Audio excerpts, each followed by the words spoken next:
Shalom sahabat sinar kasih, kembali kita mendengarkan kebenaran firman Tuhan dengan tema kebenaran memerdekakan yang terambil dalam Yohanes 8 ayat 32.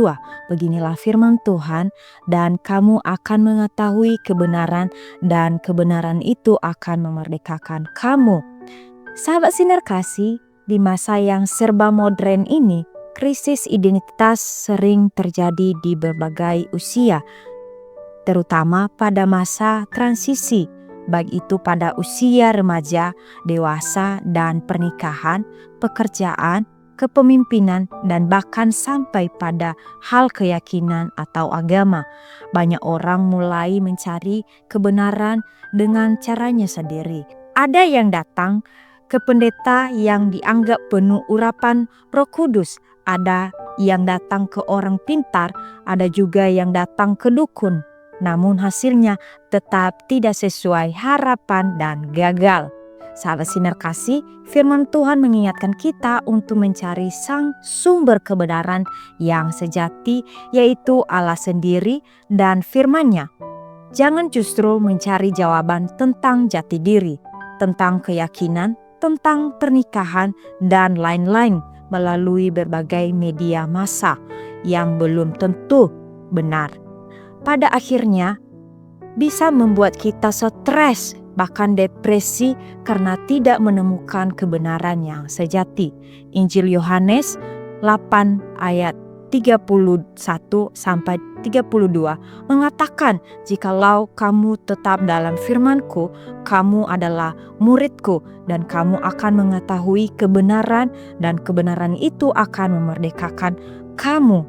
Firman Tuhan sangat jelas dan tegas menyatakan bahwa hanya ada satu cara, yaitu tinggal dalam firman-Nya, dan firman itu yang akan memerdekakan kita. Sahabat sinar kasih, jika ada di antara saudara masih bimbang dengan keyakinan, masih bimbang dengan jati diri, masih bimbang tentang masa depan, dan lain-lain, mari segera ambil keputusan untuk menjadikan firman Tuhan sebagai dasar dan pengendalian hidup saudara, supaya tidak lagi dibelenggu oleh tidak kepastian, karena firman Tuhan akan memerdekakan saudara.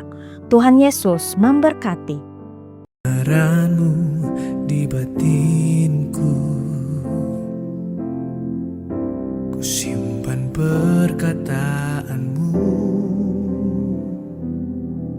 jujur, tulus, murni.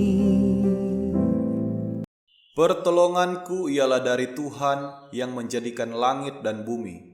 Aku berdoa supaya Ia menurut kekayaan kemuliaan-Nya menguatkan dan meneguhkan kamu oleh Roh-Nya di dalam batinmu, sehingga oleh imanmu Kristus diam di dalam hatimu dan berakar serta berdasar di dalam kasih. Semoga Allah sumber pengharapan memenuhi kamu dengan segala sukacita dan damai sejahtera dan dalam iman kamu, supaya oleh kekuatan Roh Kudus kamu berlimpah-limpah dalam pengharapan. Karena Allah lah yang mengerjakan di dalam kamu baik kemauan maupun pekerjaan menurut kerelaannya. Damai sejahtera Allah yang melampaui segala akal akan memelihara hati dan pikiranmu dalam Kristus Yesus. Amin.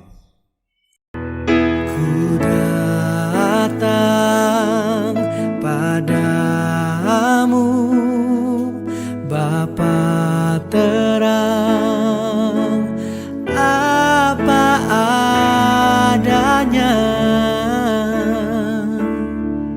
tiada yang